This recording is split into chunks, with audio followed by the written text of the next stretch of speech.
Rappen smakade och ni har hunnit mingla i pausen. Då kommer vi till andra delen av vårt program. And I will introduce Brigadgeneral Ruth Yaron sitting here, and I will make a short introduction in Swedish, introduce you. Most important, you are a mother of 2 children and have 3 grandchildren, which is, I think, the most important thing. And now we'll take the rest in Swedish. Ruth har en utbildning i politisk vetenskap och nationell säkerhet. Har tjänstgjort inom israeliska utrikesdepartementet i Washington bland annat med postering. Och varit media advisor, alltså mediarådgivare. Och även varit chief spokesperson, talesman för IDF, israeliska israeliska armén. Hon har berättat för mig att hon visst är brigadgeneral, men framförallt är hon lärare. Började som instruktör på Israels nationella säkerhets 2000 till 2002 och har nu dragit igång en träning av israeliska vad kan man kalla det för, civil servant, det kallar man för statstjänstemän, ja tack. En utbildning för att höja kompetensen hos israeliska statstjänstemän. Det behövs, kan jag ju säga, bra. Och det är det hon brinner för. Och ja, hon kommer nog att berätta lite mer ytterligare, men en gedigen bakgrund inom både UD, i det militära och i det israeliska samhället. May I welcome Ruth to the podium and the stage is yours. Thank you. Thank you for coming. Thank you. Thank you and good evening. It's a pleasure to be here. This is my very first time in Sweden. I guess I should have come in the summer. It would have made things easier. But for someone who's coming from Israel, who's right now these days, we have about 25, 26, even 28 degrees. It's a nice change. It's a nice change to see the snow. And I congratulate you that you are able to endure such a strong winter. Luckily, we are March and spring is coming. That's the good news. I would like to speak to you and to describe a little bit the 4 major challenges that Israel on its 70th birthday is facing. We have created a state really out of nothing after 2,000 years of history in Jewish people dispersed in all of the diasporas. Jews came back to the ancient land and created a new state. And we are, it's an honor, it's an excitement, and it's an historic fact that we will be celebrating in 2 months' time 70 years of independence for the State of Israel, the Jewish homeland of the Jewish people all across the world. And yet we have to look not only for the next 70 years, but for the next 700 years, and even more than that. And if we want to build a state which is really for the long run and a sustainable state, if you will, there are several severe challenges that we need to address. And I would like to elaborate on each and every one of them. I should mention that the 4 challenges that I'll be speaking about is the security challenge, the economic challenge, the society challenge, and the regional challenge. And of course, they are all intertwined if we want to create a sustainable state for the future generation to come. So I'm very glad that Ohad Chemo was here just before me, and he described to you really in graphic terms almost what the encounter of meeting the Islamic Jihad, the Hamas, the Hezbollah, and others are on a daily basis from his experience, really on the ground. And I want all of us to bear in mind the stories and the picture that he has showed us, while I'll be speaking more strategically about the security challenge of Israel. But bear in mind that these are the people, these are the organization, and these are the dangers, as Oad was describing them, that we are facing on the day-to-day basis in Israel. If I have to characterize strategically the security challenge, I would say that the end of conventional war is almost over, and we are in a different type of war. This has been going on now for 30 years, in an asymmetrical type of warfare, which means that the army, borders, and army fighting one another, as we have seen in the Yom Kippur War, are no longer existent. We don't have anymore this type of war. We have a totally different type of warfare. And the different type of warfare is both unconventional and subconventional. The unconventional, if the conventional are army fighting one another, an air force fighting another air force, an armory fighting armory, if I'm talking about the unconventional type of warfare, then we have to bear in mind nuclear threats. Nuclear threats for us in the region, in the form of Iran, is a very severe one. The rest of the world is facing now North Korea and its nuclear threat. And we've seen, unfortunately, in recent months, how close things can be. I mean, we hear about nuclear warfare, and we are sure that deterrence or mutual deterrence will stop any possibility of a nuclear attack. Unfortunately, it takes one crazy man at the end of the line with the right button to push, and we've seen how close things could have been with North Korea.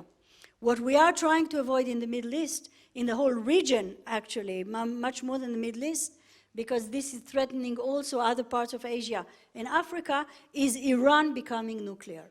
But when we are talking about the unconventional, nuclear is the first and foremost priority. As part of this, we've seen missile being introduced into the Middle East arena.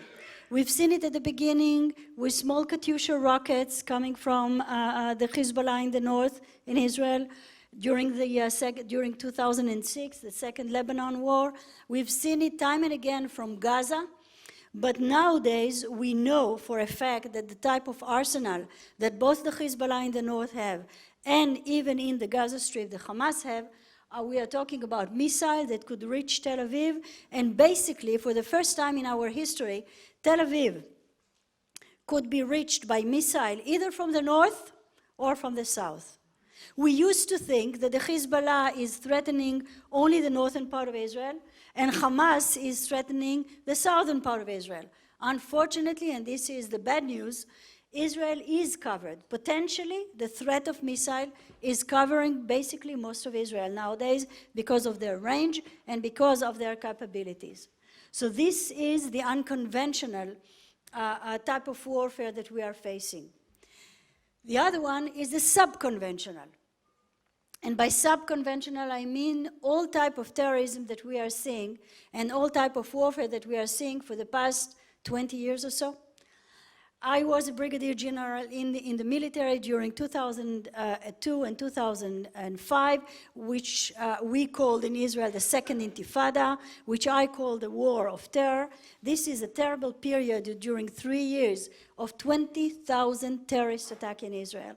And the worst of them, suicide bomber, car bombs. I mean, we have seen really terrible, terrible terrorist attack being in Israel. Now, what is a terrorist attack? A terrorist attack could be one person deciding to create an effect that is bypassing the military. Terrorist, suicide bomber, car bomb are not against military target. They are against civilian. It takes one suicide bomber to go on a bus in Tel Aviv, Jerusalem, Afula, Bet Shean, Beersheba, and the list goes on and on, to detonate the explosive on his body and becoming a suicide bomber. And for him, the success is that by dying, he's killing with him 20, 30, and more people. And he's killing civilian. He's not looking to kill or harm military. He's not going to fight the army. He's bypassing borders, bypassing military and going straight to, if you will, to the soft point of any society, which is mother, children, men going to work, coming on a bus or entering a shopping mall, and there a suicide bomber detonate the explosive. This type of terrorism, we have seen it before, but it became really a type of warfare during this period at the beginning of 2000 and on. And we have seen the terrorists becoming more and more clever, I should say, sophisticated, I should say, in the type of manipulation that they were able to do with explosive and entering really the softest point of the Israeli society. So we had the border. So we had the wall. We had the security fence. And the security fence stopped a great deal of the car bomb that used to be driven to Israel. It has stopped a numerous number of suicide bombers as well. But then the tactic changed. And nowadays, with a knife, you can create havoc, you can create fear, you can create casualties. No, not as much and not as many as an explosive, but yet, if you are looking, which is exactly what terrorism is opting for, to disrupt the daily life, to disrupt our life as a normal, democratic, open society, it takes one person with a knife, one person with an explosive.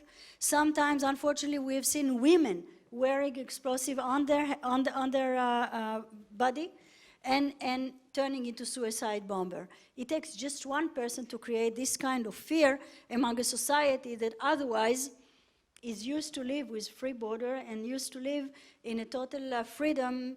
As parents, we were not afraid to let our children go to the movies, to a shopping mall, or to go on a bus. During that period, 2002, 2005, 20,000 terrorist attacks of the worst possible, imaginable form.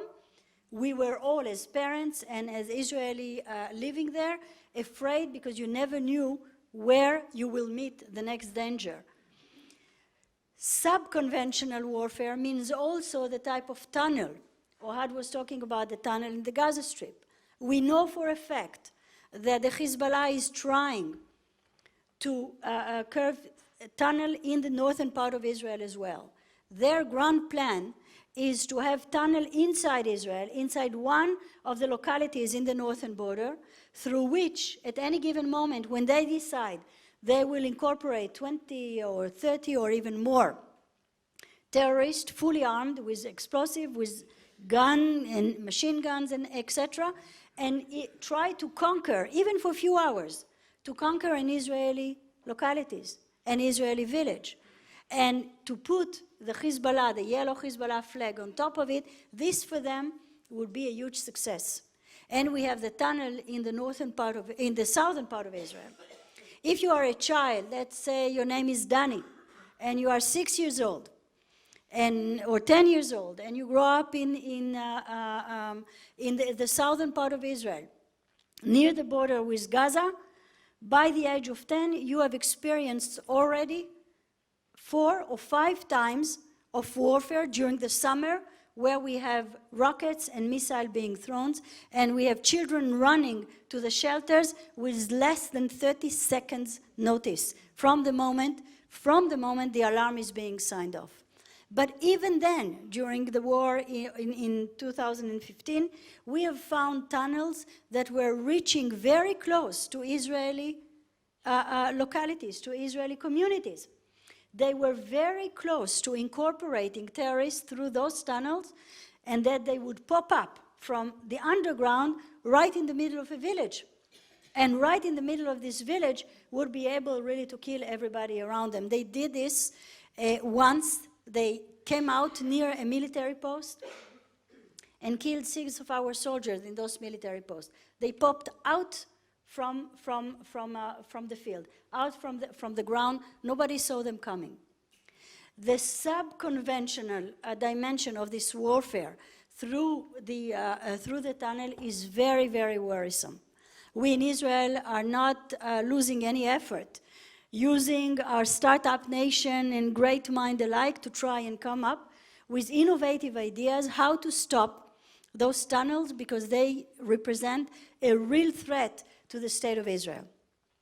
Now, if you look at what I've described, you have the State of Israel with one of the strongest military force, the IDF, not only in the region, but maybe all over the world. We have a wonderful Air Force that is capable of doing, and we have proven this throughout the year, but against this type of warfare, there's not much one can do. You have to be vigilant at all time. You have to gather information, intelligence, as much as you can in order to prevent the next terrorist attack.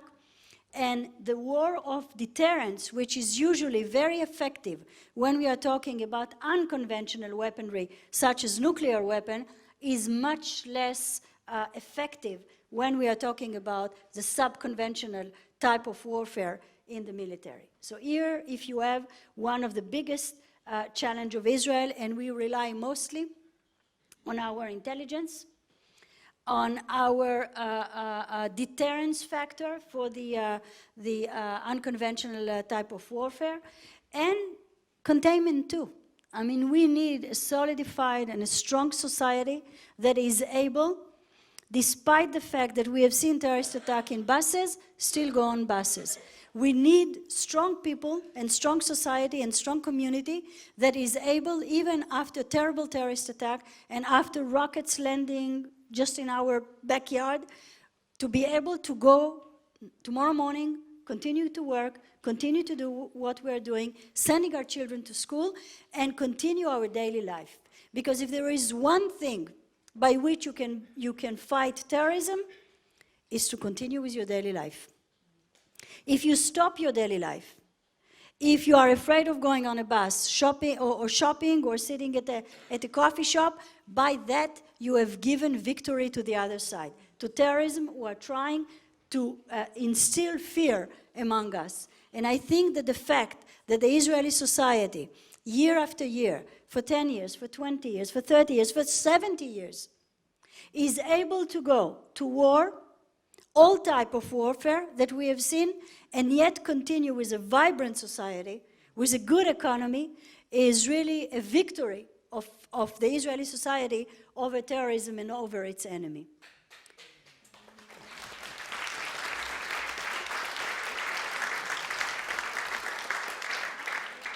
That leads me to the second challenge, which is the economic one.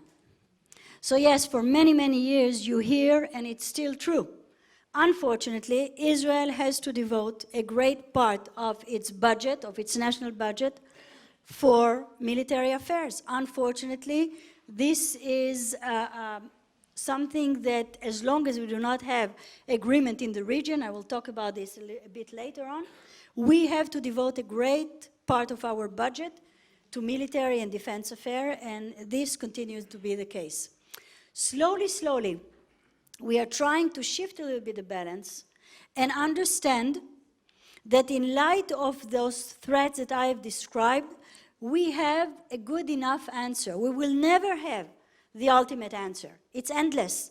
But we have a good enough answer, and it's time for us now, without disregarding, of course, the military and the security challenge, to invest part of our budget, part of our effort, part of our mind and innovation into the economy of Israel.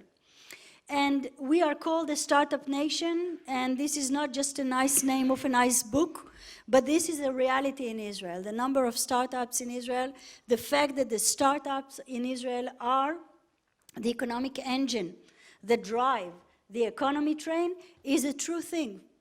I think that we are blessed being a very heterogenic society. We are blessed with innovative ideas that when some of them mature in different forms and in different subjects. It could be in health, it could be in defense, and it could be in education, welfare, and others. I think that we are very lucky to be the startup nation. But then, on the other side of this equation, of being such a strong, innovative state with a strong economy, with a very strong economy, we are also among the 1, 2, 3 countries that are heading the Gini index, which is the index that is measuring the distance between the very rich in one country and the very poor in the other country. And Israel, together with the United States and Mexico, are among those countries where the difference between the very poor and the very rich is huge. And this is something which is not sustainable along the way. If you are Dani, who is living 10 years old in Yerucham or Dimona, or in the northern part of Israel, or in the southern suburb of Tel Aviv, it might be that you are part of almost 1 million children in Israel who are not eating enough because their parents do not have enough money. And they depend sometimes on NGOs to provide for their meals. Now, this is not a modern state. This is not a way a modern and solidified country should treat its citizen. It is up to the government to make sure that together with the startup nation and the strong economy that we have, that the dividends or the fruit of this very strong economy will percolate and will filter and will get to the less fortunate of the society. We need to close the gap. We need to talk in terms of inclusive growth, and not the growth of only certain factors in Israel, while the rest are lagging behind.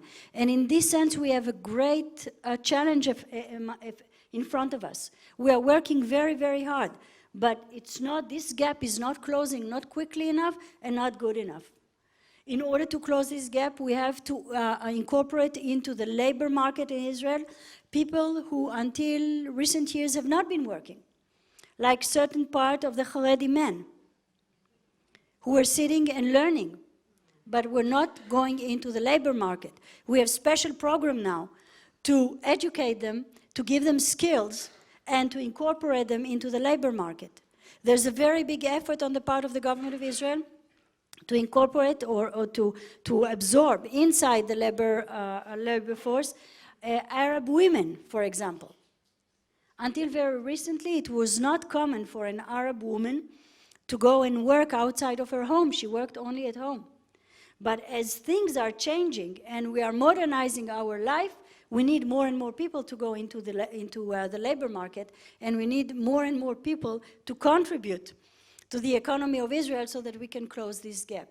So we don't have those terrible gaps between those who are living in Herzliya or Savion or the finest neighborhood in Jerusalem, and on the other hand, we have children who are not eating enough in terms of their health, and we have both in Israel. I think that there is a very solidified effort on the part of the government of Israel to try and close this gap and really talk not only in terms of growth, but in terms of inclusive growth. This is a huge challenge ahead of us. Continue with innovation, continue with a strong economy, but make sure that the less fortunate are part of it. Here, where you have a welfare state, you know that equal health services are given to everyone who's paying taxes. Unfortunately, this is not always the case in Israel. And if you are richer, you can get better health services or better education. And this is something that we feel, in terms of moral ground, is not good. It's not right. That's not the way we should be, and we have to improve that. This leads me directly to the social challenge. So yes, Israel is an heterogenic society, which I say is very good in terms of innovation and in terms of very vibrant societies. We have people in Israel coming really from all the countries in the world, as you know, from that country and from Denmark and from Germany. And like my parents, I was born in Algeria.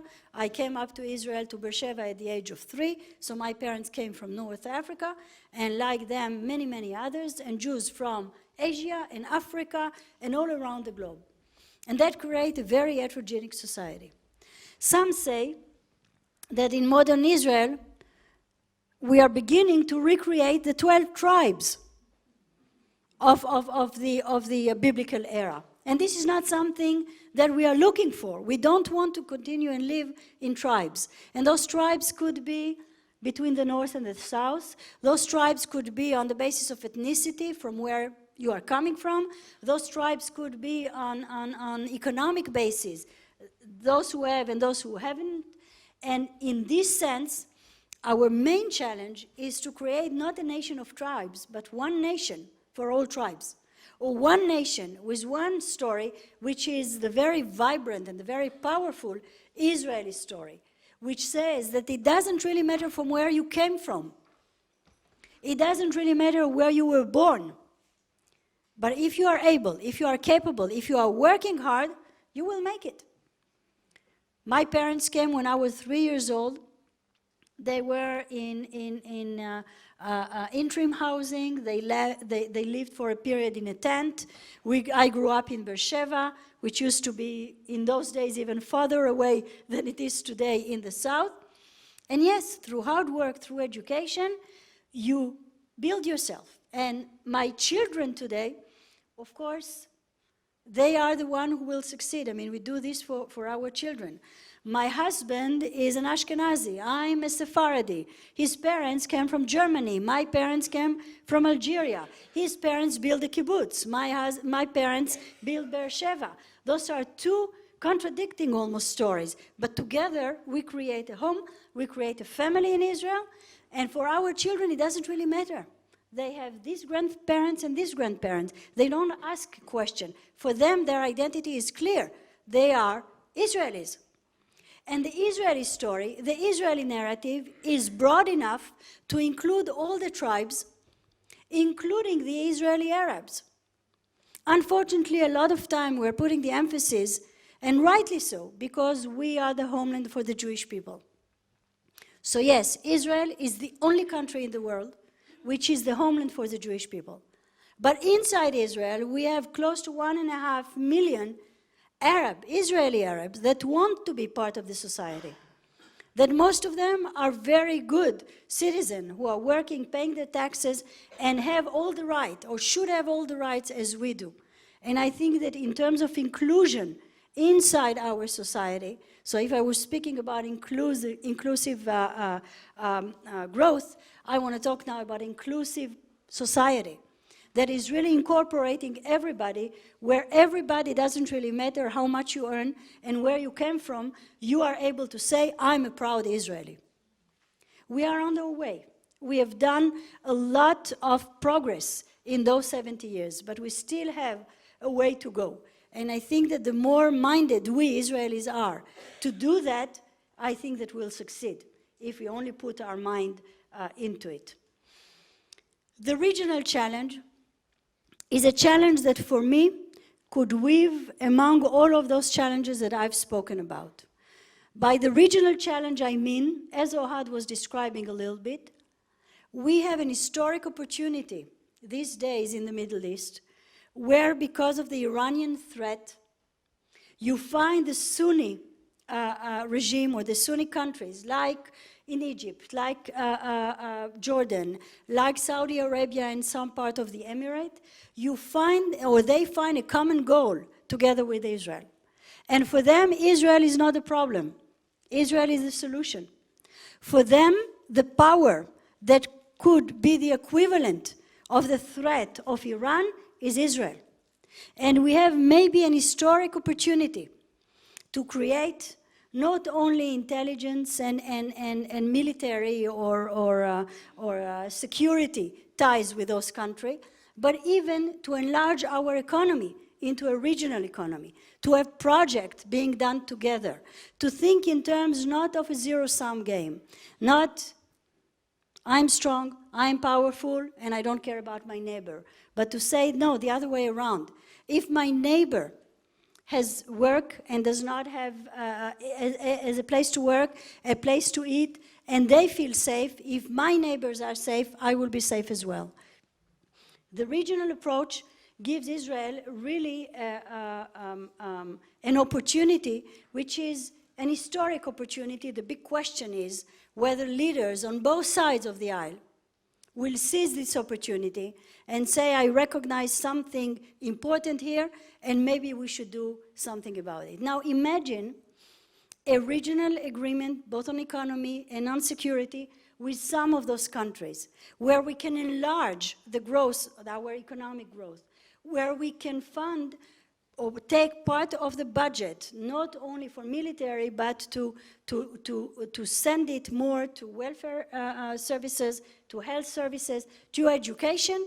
If we were able to do that, I think that we will be able to talk in Israel in terms not of 70 years of independence, but 707,000 years of independence. But now that takes leadership. That takes leadership. And it takes leadership on both sides of the aisle. As an Israeli citizen, I have a lot to say to my leaders. I think that they are not doing enough. I think that they are not proactive. I think that they are too responsive. I think that they are busy wasting time instead of seizing the time and seizing opportunity. Yes, we Israelis are innovative, but we could be innovative not only in economy, not only in military. We could be innovative in diplomacy. We could be innovative in creating agreements that are different. And we might have potentially good partners for this. The Israeli-Palestinian problem is not going to be solved between Israeli and Palestinian alone. The Palestinian problem is very much a problem of Egypt as well as of Jordan. Jordan cares about Judea and Samaria and the West Bank, and Egypt cares about the Gaza Strip and Sinai, etc. It's only if we enlarge the scope of it and we look at it regionally that we will be able to solve this Palestinian problem, because we need to solve it. If there's one thing that I'm wishing my country, after 70 years of independence, is solid, strong, and protectable borders. Borders. Every regular country has borders. We don't have secured and recognized borders in Israel. And to do that, we need to be much more proactive, much more innovative in diplomacy and in the political field than we are right now. Right now, we are using this innovation for economy, very good. For the military, excellent, not enough. And I think that if we were to think in more regional terms, and to use really all the assets that we, as an independent and vibrant society, have accumulated throughout the years, I think that we will be able to say the future generation will not only celebrate 70 years of independence, they will celebrate many, many more decades and even century of independence for the state of Israel. I think that in this period of time, my generation, I'm a mother, I'm a grandmother, I've been in the military, I served 20 years of my life in the diplomatic force, I served more than 15 years in the military, and I think that the role of my generation is to make sure that what we are giving our children and grandchildren is a sustainable state, a state that will live forever, no less than that.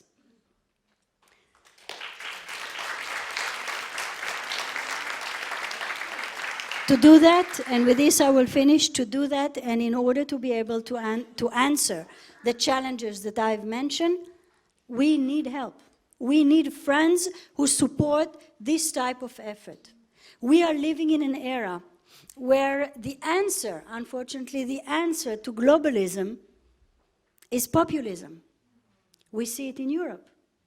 We see the rise of populist parties in various places in Europe, and part of the populist sentiments, which is against globalism, is not only patriotism, but it's also xenophobia.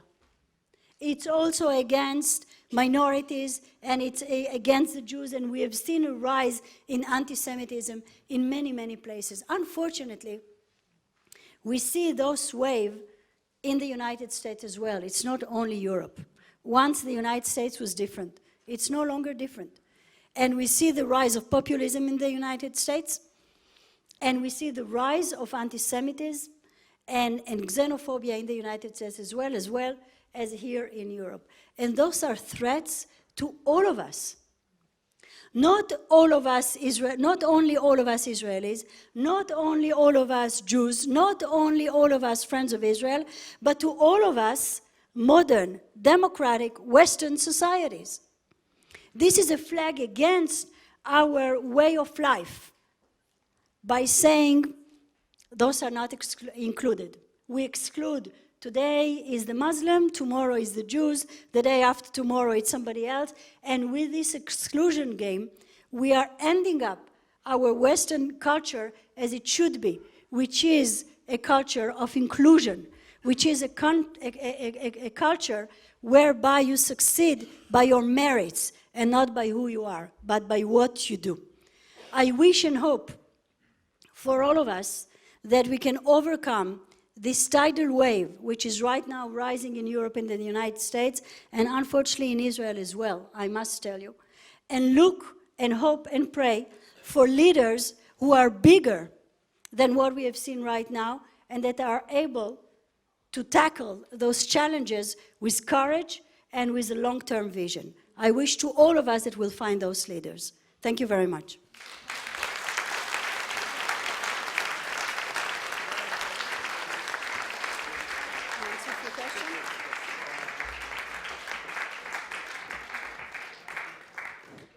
Thank you, Ruth. Vi har tid att ställa frågor. Vi har gott om tid att göra det. Thank you for an excellent overview, and I think there are holes we want to get some more information. Så, är det någon som har ytterligare frågor? They are tired.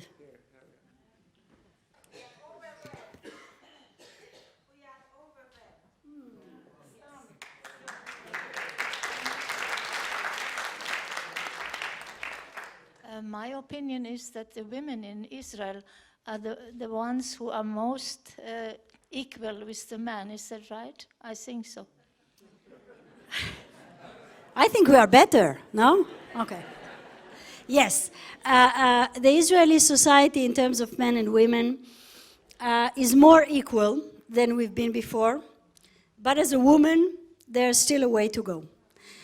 Still in the Israeli civil service, and this is a sad fact, women are earning a little less than men.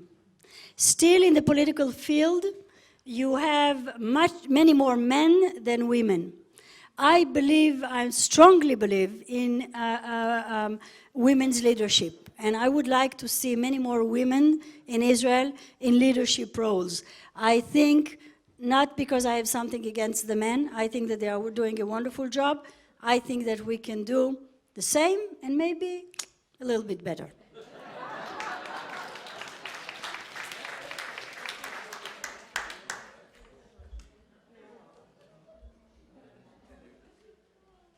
Something about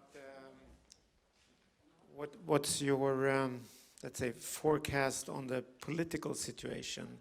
The Israeli political or parliamentary system is, let's say, very vulnerable. Maybe you have a comment, and we also have a prime minister who is kind of in a limbo right now. So maybe talk a little about what you as an Israeli, how you look at it. We are in a difficult period in Israel. We are about to witness, potentially, a second prime minister being accused of corruption, and maybe even being prosecuted. Now, this is sad for us in Israel. We have an issue of corruption which is really eating our daily life and our norm. And this was not always the case, and this does not have to be the case. I think that one of the terrible things that happens to us in Israel is that we are beginning to become used to it. And we are saying, yes, we know that there are terrible stories of corruption, but then what can you do? He's the only leader, and maybe he should continue and be a prime minister. I'm very much against it. I think that the Israeli political system is a bit in stagnation. I think that many more youngsters should go into politics. Part of the program that I am doing is really to incorporate many more youngsters into the civil service, and by the same token, I think that many more youngsters should go to politics. I think more women should go to politics. I think more social leaders, people who are coming from all walks of life, in business, in economy, in a social program should go into the Knesset, and we need to overcome a very difficult period that we have in the Knesset. When I was talking about populism, we have populist leaders in Israel as well. Not one, not two, many. And the language is a populist language. David Ben-Gurion, our first prime minister and the founder of the State of Israel, used to say, you don't need on every question to ask the people what they want. You as a leader need to know what the people need. And to do the right decision at the right moment, sometimes it's not popular. But sometimes this is the right decision to take. And I long and I miss for this type of leadership. Political situation right now in Israel is not very good. We probably will have election by the end of this year, even before the Knesset and the government finish its term. Unfortunately, it's going to be also on the backdrop of corruption accusation against our leaders. And I think that this is a real threat to the vibrant community that I was talking about. I think many more people, like myself and others, are rising and are saying maybe our duty is to go exactly to those places in order to clean them up. Many more youngsters should go inside the Knesset and replace some of the people there, because we need a healthier society and we need to clean corruption. And I promise you that the next election are going to be about that and not about something else. This is the only way that we can heal the Israeli society.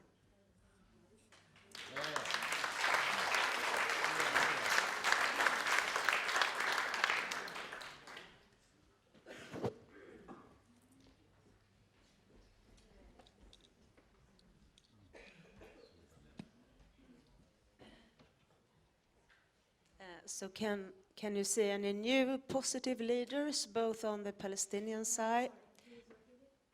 Can you see any new positive leaders in the near future, both on the Palestinian and the Israeli side? I will start with the Palestinian, because that's more difficult. Abu Mazen is at the end. It clearly is 83 years old. He's very sick. His tenure was mostly sit and not do very much. Unfortunately, we, Israelis and Palestinians, are a mirror of each other. They were not proactive as well. They were just looking how to stall time and not come up with new initiative. And I think that Abu Mazen will be remembered in history as the one who have missed an opportunity and an opportunity and another opportunity to come to the negotiation table and maybe strike a deal with Israel. But I see behind Abu Mazen young Palestinians, whom I met, some of them, in various peace negotiations and peace discussions that I participated in. I met Palestinians, the age of 40 years old or so, young entrepreneurs, young businessmen, young doctors, young social workers, and what they want is to build their own society. And I believe that the next generation is going to be, Palestinian next generation and next leadership is going to be less busy with ideology and slogans and more violence, and much more building their own country and building their own state. I hope that. They are in danger of the extremists. You've heard about the Islamic Jihad. You've heard about the Hamas. Those are real threat to the Palestinian society. Most of the Palestinian society is those youngsters and not those extremists. The big question is who will win.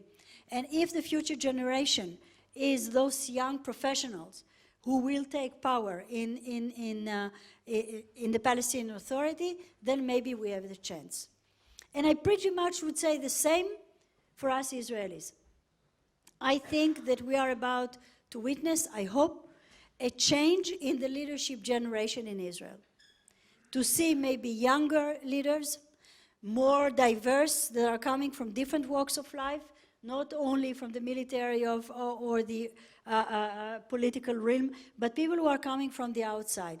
People who have done their life accomplishment in business or economy or in any other professional walk of life.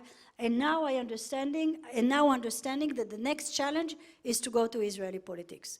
So you ask me if I'm optimistic? I am, because this is who I am. I'm always optimistic. But I think that in order not to be a foolish optimistic, we have to work very hard for that. And I know that many people in Israel are working for that. So yes, I hope that this will happen. I hope.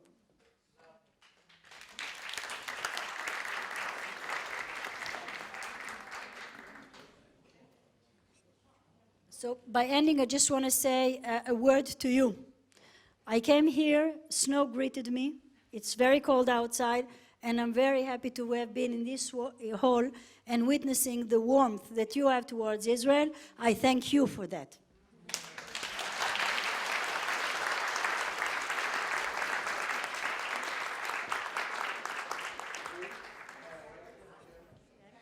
Thank you. Yes. One question? Yeah, we have one last question. Yes. A statement. Okay. I would like to make a statement. I am one of those who came to Israel exactly 70 years ago, March 1948. And I want to salute you as I want to salute my country. And I am overwhelmed. I am proud that we have people in Israel like you, madam. Thank you very much.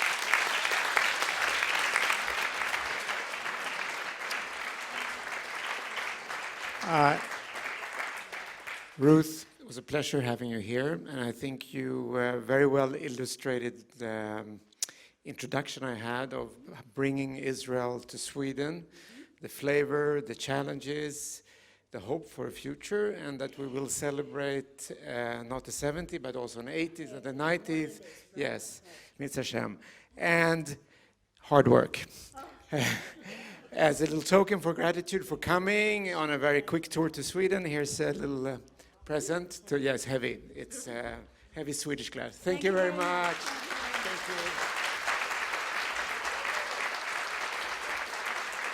Thank you. Ja, Ulf, det är väl slutet på eftermiddagen här. Tack att ni kom allihopa och lyssnade och ställde frågor och var intresserade. Glöm inte, vi är här för att visa vår stöd med Israel. Jag tror ni förstår varför det är så viktigt att vi alla här finns och bidrar på olika sätt. När vi kommer till Israel så får de ett bevis på att det finns människor där ute som i deras svåra verklighet stöder dem, tänker på dem och vill hjälpa till att minska det här gapet som tyvärr finns i Israel mellan de rikaste och de fattigaste. Och det vi gör, eller ni gör, vi tillsammans allihopa gör, är fantastiskt och det är väldigt, väldigt uppskattat i Israel. Vi får väldigt mycket respons och tacksamhet därifrån. Ni ska veta att så är det. Och våra skyltar och våra insatser förändrar människors liv och ger dem hopp och framtid. Tack ska ni ha och glöm inte att skicka in ett litet bidrag. Tack och ha en trevlig helg resten.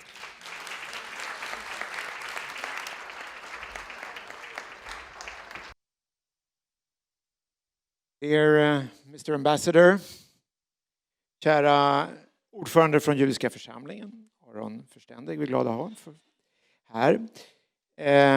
Kära dear guests from Israel och kära Israelvänner. Välkomna till vår Yaron Israeldag här på Berns. Vi ska se hur man pratar den här, så här tror jag. Hör ni mig bra? Ja, bra. Staten Israel bildades för snart 70 år sedan. Yaron bildades för 98 år sedan. Vi var med från början när Israel fortfarande var en vision. Och vi är i högsta grad med fortfarande idag. Det var en vision då som var en hård värld. Det var krig, det var förföljelser. Och den här visionen blev till en verklighet. Tack vare insatser från frivilliga som ni, från andra organisationer som Karen Hayesod. Det är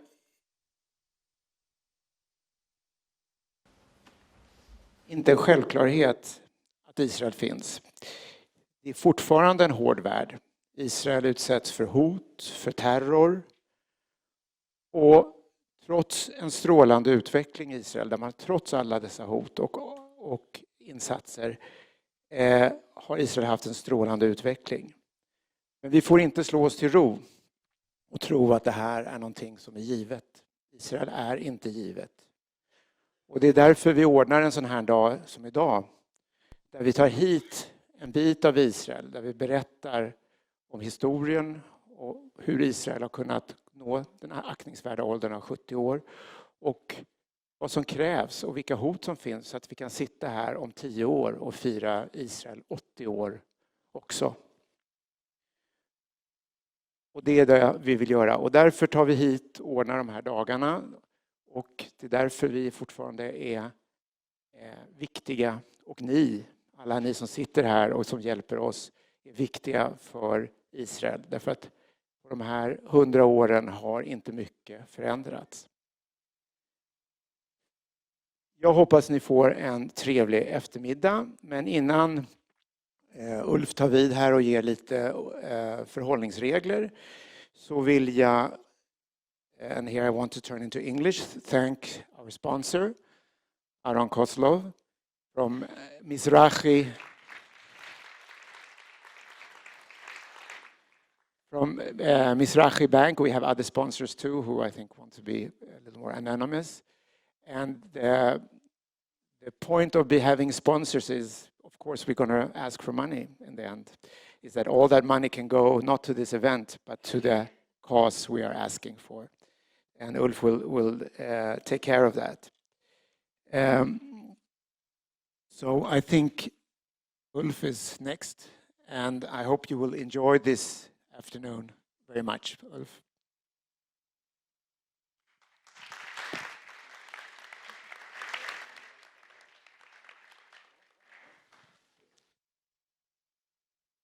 Okay, I'll turn to Swedish. I translated to you, but now I'll turn into Swedish for all of our guests.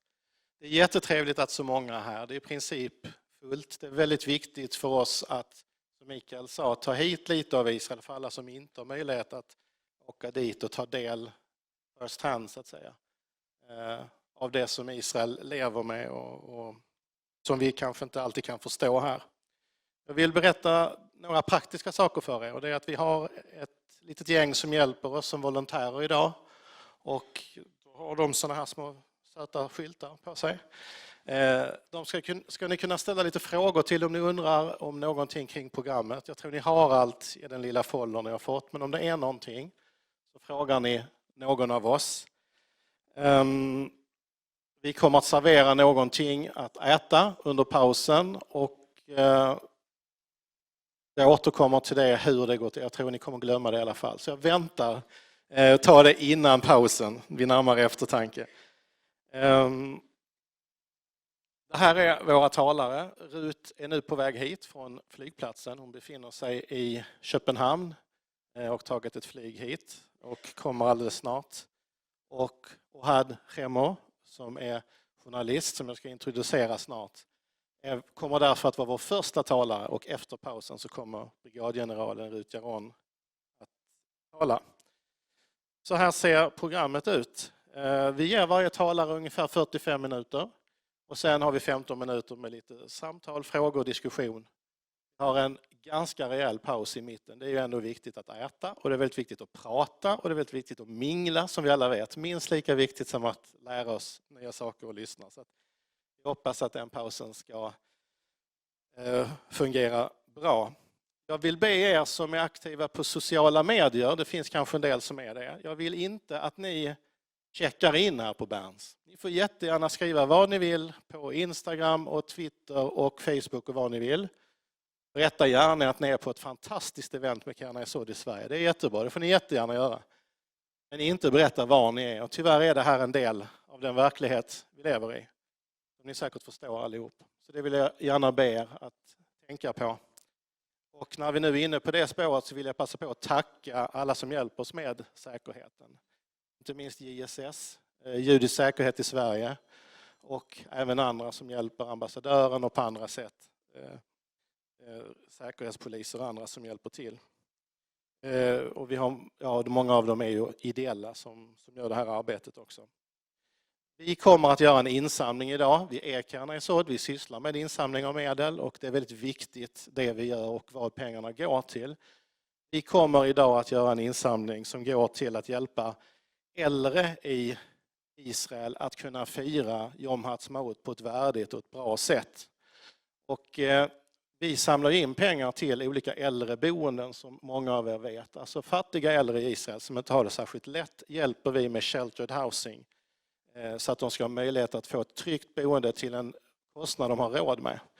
Det vi vill göra nu är att ge dem möjlighet att om en månad kunna ha aktiviteter där de kan fira Yom Ha'atzmaut Israel 70 år på ett värdigt och fint sätt.